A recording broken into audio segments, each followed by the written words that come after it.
이제 우리 함께 하나님 말씀 함께 보시도록 하겠습니다. 오늘 함께 보신 하나님 말씀 구약성경 시편 135편 135편 13절에서 18절 말씀 함께 보도록 하겠습니다. 시편 135편 13절에서 18절 말씀입니다.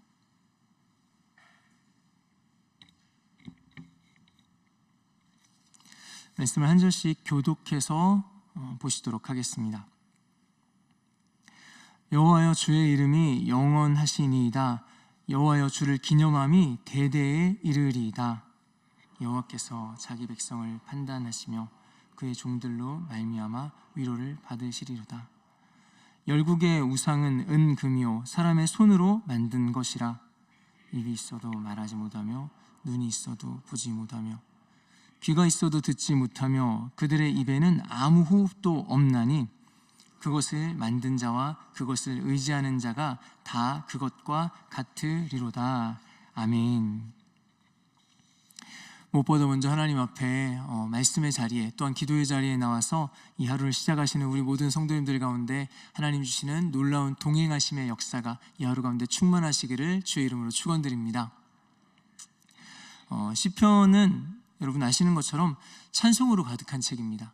찬송으로 시작하고 그리고 찬송하다가 찬송으로 마친다고 말해도 과언이 아닐 정도로 찬송이 사실은 충만한 책이 시편입니다. 그래서 여호와를 찬송하라, 주를 찬양하라 이런 고백들이 수백 번, 거의 수천 번 나오는 것 같은 그런 느낌입니다. 그런데 그렇게 시편을 쭉 살펴보다 보면은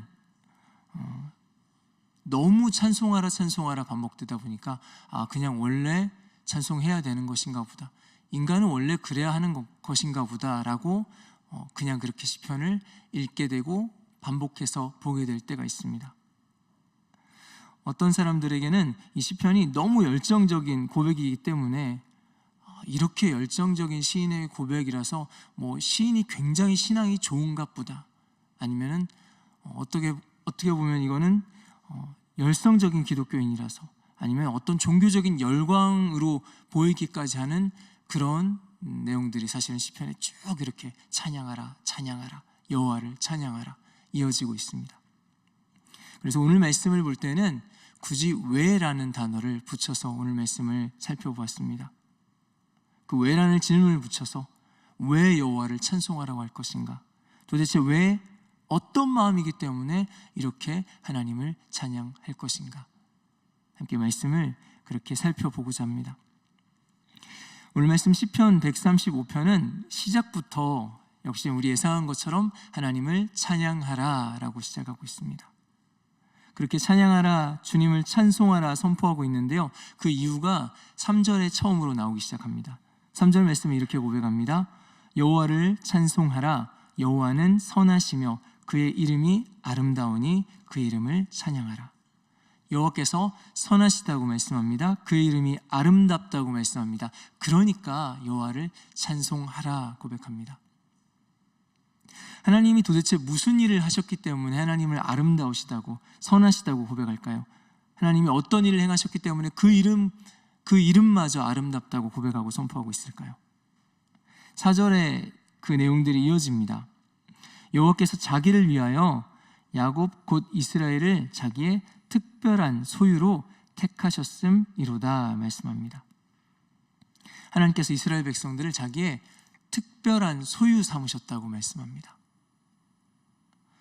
우리가 어떤 사람을 지칭해서 저 사람은 내 사람입니다 라고 이야기할 때 어떤 느낌이 드십니까? 이 사람은 내 사람입니다.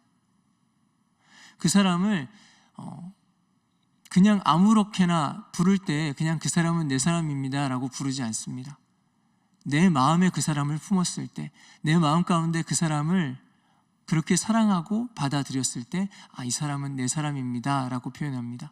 근데 하나님께서 하나님의 백성들을, 저와 여러분을 그렇게 말씀하십니다. 이 사람은 내 사람이야. 너는 내 것이다. 하나님께서 우리를 그렇게 특별한 소유로 부르셨습니다.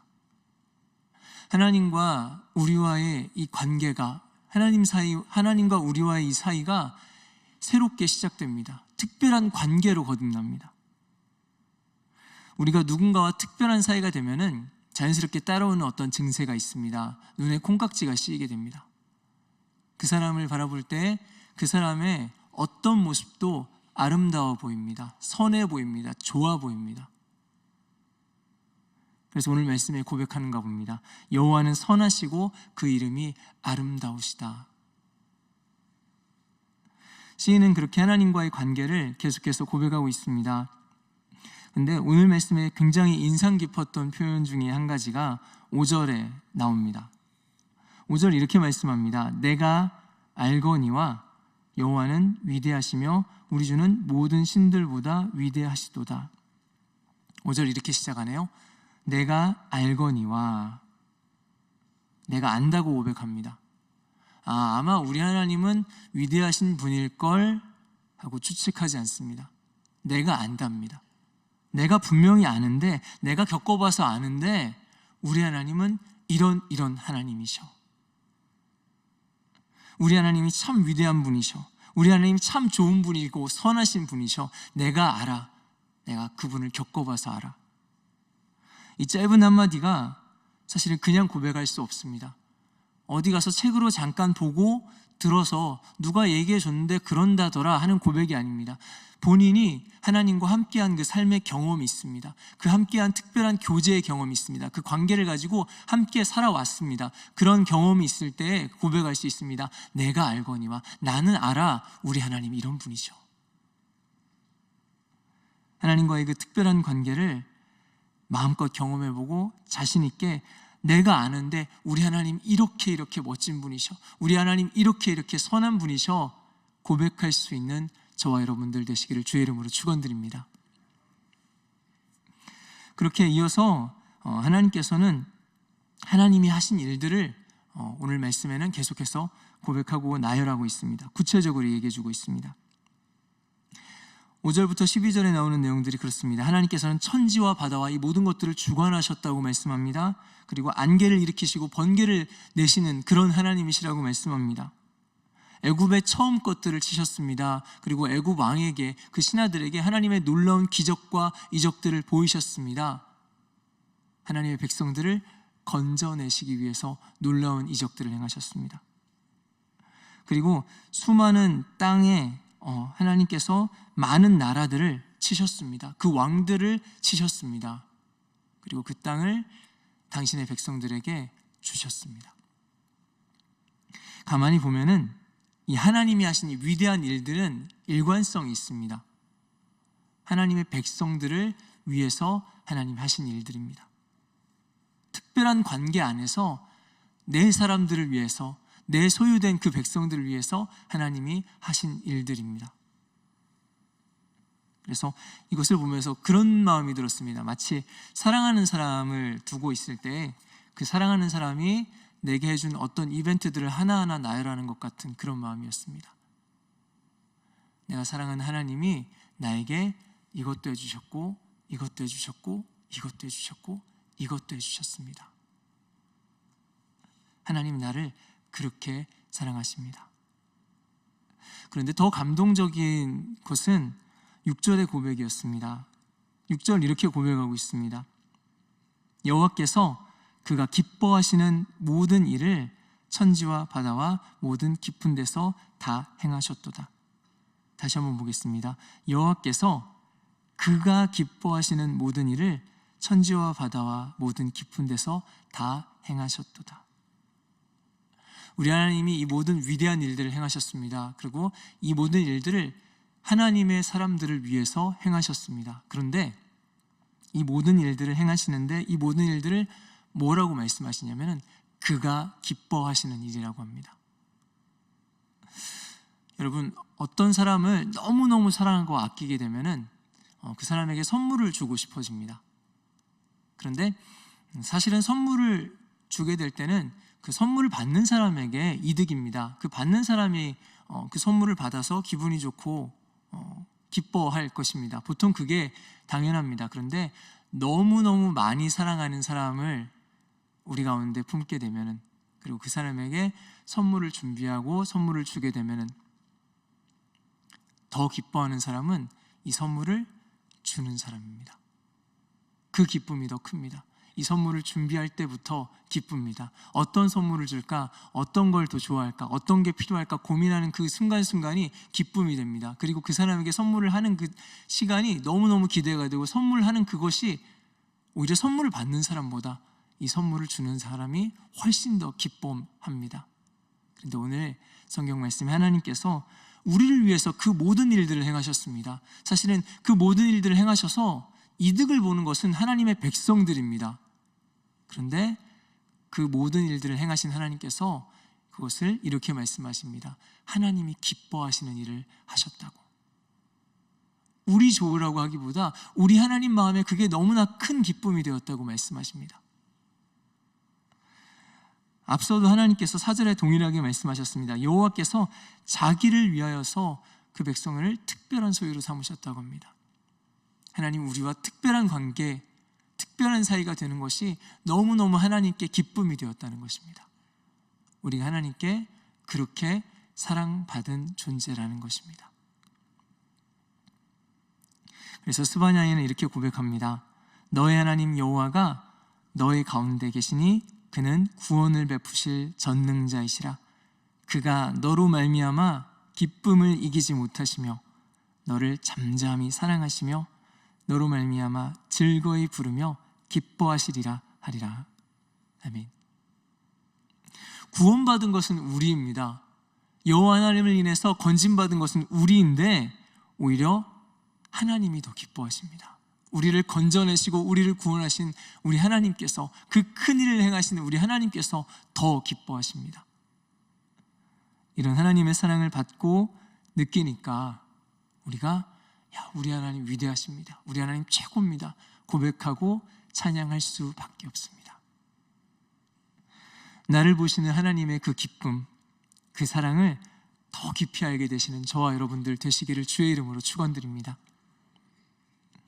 오늘 우리가 함께 읽은 13절 말씀에도 역시나 주님의 영원한 이름을 기념할 것이다 라고 하면서 이 찬양의 내용들이 쭉 이어지고 있습니다. 그런데 말씀을 묵상하다가 14절에서 멈춰 버렸습니다. 14절 이렇게 말씀하고 있습니다. 여호와께서 자기 백성을 판단하시며 그의 종들로 말미암아 위로를 받으시리로다. 하나님이 자기 백성을 판단하신답니다. 그리고 그 종들을 인해서 위로를 받으신답니다. 보통은 하나님께서 우리를 위로해 주시지 않습니까? 그런데 말씀해 보니까 하나님께서 그 종들을 인해서 위로를 받으신다고 표현하고 있습니다. 앞에 판단하신다는 말을 찾아보았습니다. 히브리어로 딘이라는 표현인데요, 이 딘은 재판하다, 주장하다, 변호하다라는 의미로 사용되는 단어입니다. 무언가 누군가의 옳고 그름, 잘잘못을 따지는 어떤 재판정에서 사용될 만한 그런 단어입니다.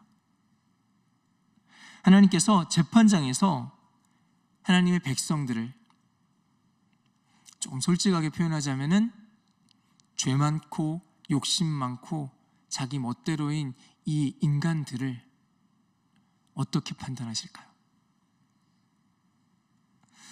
한번 생각해 보시겠습니까? 재판장에 한 어머니가 서 있습니다. 알고 보니 어머니의 아들이 큰 사고를 쳐가지고 재판을 받게 되었습니다. 그리고 어머니는 그 재판에 참고인으로 나와서 발언할 기회가 주어졌습니다. 이 어머니는 아들을 어떻게 판단하고 있을까요? 어머니가 그 자리에 서서 어떤 말을 했을까요? 아마 그러셨을 겁니다. 우리 아들은 정말 심성도 착하고 한 번 누구 해코지 해본 적도 없는 그런 아들인데 이번 한 번만 어떻게 그런 실수를 했습니다. 다시는 이런 일이 없을 겁니다. 절대로 제가 그런 일이 벌어지지 않도록 하겠습니다. 여러분, 장면이 그려지십니까? 재판장에는 양쪽이 있습니다. 한쪽 편에는 죄인의 죄를 파헤치는 검사가 있고요, 그리고 반대편에는 그 죄인을 변호하는 변호사가 있습니다. 저와 여러분의 죄를 심판하는 재판장에서 우리 하나님께서는 어떤 편에 서 계실까요? 이어서 14절 후반절에는 그 종들로 인해서 그 종들 때문에 위로를 받는다, 하나님께서 위로를 받는다고 말씀합니다. 좀처럼 이 문맥을 찾아 따라가기가 힘들어서 역시나 그 뜻을 찾아봅니다. 위로를 받는다는 표현이 원어 나햄입니다. 나햄은 미안해하다, 위로하다, 회개하다, 후회하다, 같이 아파한다, 그런 의미를 가지고 있습니다. 여러분, 이 자리가 재판의 자리라고 생각하시면서 이 나햄이라는 단어를 다시 한번 보겠습니다. 미안해하고 위로하고 죄를 뉘우치고 후회합니다. 이것은 누구의 입장이 되겠습니까? 미안해하고 죄를 뉘우치고 하는 그 입장은 누구의 입장이겠습니까? 죄인의 입장입니다. 누군가를 아프게 하고 누군가를 상하게 하고 누군가에게 피해를 준 그 죄인의 입장에서 하는 이야기가 나힘입니다. 이상합니다. 우리 하나님이 죄인일까요? 아니요, 우리 하나님이 죄인이 아니십니다. 그런데 우리 하나님께서 죄송해하고 회개하고 미안해한답니다. 죄인처럼 죄를 뉘우치신다고 합니다. 말이 안 됩니다. 여러분, 아까 그 재판장의 그 장면으로 다시 돌아가 보겠습니까? 재판장의 장면에서 그 어머니가 죄인인가요? 아닙니다. 이 어머니는 죄인이 아닙니다. 죄를 지은 것은 그 아들입니다. 그런데 그 어머니가 그 재판장에 나와서 판사와 배심원들 앞에서 손이 발이 되도록 빕니다. 정말 죄송하다고, 다시는 이런 일이 없도록 하겠다고, 그리고 그 피해자에게도 선처를 호소합니다. 정말 죄송하다고, 제가 자식을 잘못 키워서 그렇다고, 다 제 탓이라고, 피해 보신 것이 있다면, 손해 보신 것이 있다면 어떻게 해서든지 제가 갚아드리겠다고. 이상합니다. 죄 지은 사람이 아닌데 죄를 뉘우치고 회개하고 미안해하고 있습니다. 죄인인 백성들로 인해서 죄 없으신 하나님이 스스로 죄인의 자리에 서셨습니다. 죄인이 되셨습니다. 죄인들로 인해서 이 죄인들의 자리에 대신 서셔서 나햄, 죄인들을 위한 가장 큰 위로가 되셨습니다. 말씀을 보면서 떠올리지 않을 수가 없었습니다. 스스로 죄인으로 십자가에 오르신 예수 그리스도, 죄 없으신 하나님이 죄의 형벌을 받으셨습니다. 어떤 사람들은 하나님의 사랑 좀 추상적인 것 같다라고 이야기하는 그런 분들도 있습니다. 그래서 한번 생각해 보았습니다. 만일 우리가 사랑하는 사람을 위해서 가지고 있는 신장 2개 중에 하나를 떼어줄 수 있다면 그 사랑은 실제적인 사랑일까요? 네. 만일 내가 너무 사랑하는 사람이 앞을 보지 못해서 그 사람을 위해서 나의 한쪽 눈을 주어서 그 사람이 앞을 볼 수 있게 해준다면 그 사랑은 실제적인 사랑일까요? 네. 만일 2팔을 쓸 수 없게 된 사람이, 내가 너무너무 사랑하는 사람이 2팔을 쓸 수 없게 되어서 내 한쪽 팔을 떼어서 이식해 주어서 그 사람이 한쪽 팔이라도 쓸 수 있게 해준다면 그건 실제적인 사랑일까요? 그럼요.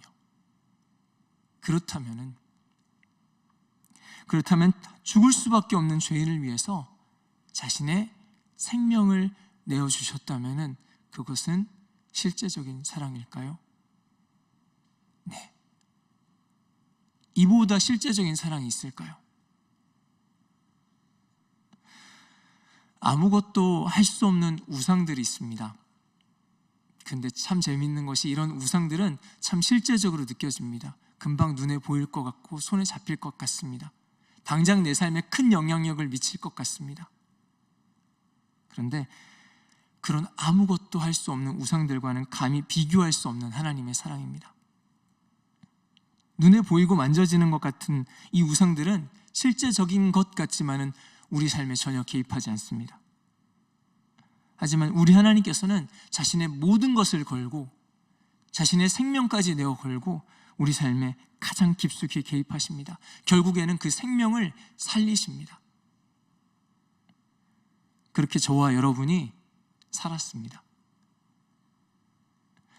온 세상까지는 잘 모르겠습니다. 온 백성들까지는 잘 모르겠습니다. 하지만은 죄인들의 자리로 들어오신 하나님으로 인해서 생명 얻은 우리는 찬양할 이유가 분명히 있습니다. 죄인을 사랑하신 하나님 때문에 죄인의 운명이 바뀌었습니다. 그런 사랑을 받은 죄인들이 아주 개인적인 고백을 주님 앞에 드립니다. 나는 주님 찬양합니다. 내 영혼아 주님을 찬양해라.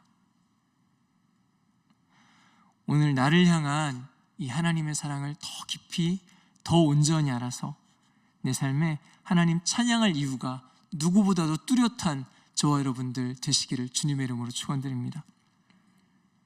이 찬양의 고백이 나의 가장 개인적인 그런 고백들 되시기를 주의 이름으로 축원드립니다. 시간 함께 기도하겠습니다. 하나님, 나를 향한 하나님의 사랑을 하나님 개인적으로 깊이 알아갈 수 있는 은혜를 주십시오. 하나님 사랑을 더 깊이 깨닫는 은혜를 하나님 허락해달라고 기도하시고, 또 하나님 내 하나님과의 관계가 종교적인 것이 아니라 하나님과의 가장 친밀한 교제로 그렇게 하나님 주님과의 관계 가운데 깊이 들어갈 수 있도록, 그 관계를 깊이 누릴 수 있도록 주님 나를 붙잡아 주시옵소서. 또한 이 시간 주님 주시는 각자의 기도의 제목들을 가지고 간절하게 주님 앞에 기도하다가 돌아가겠습니다. 주여 한번 부르고 기도하겠습니다.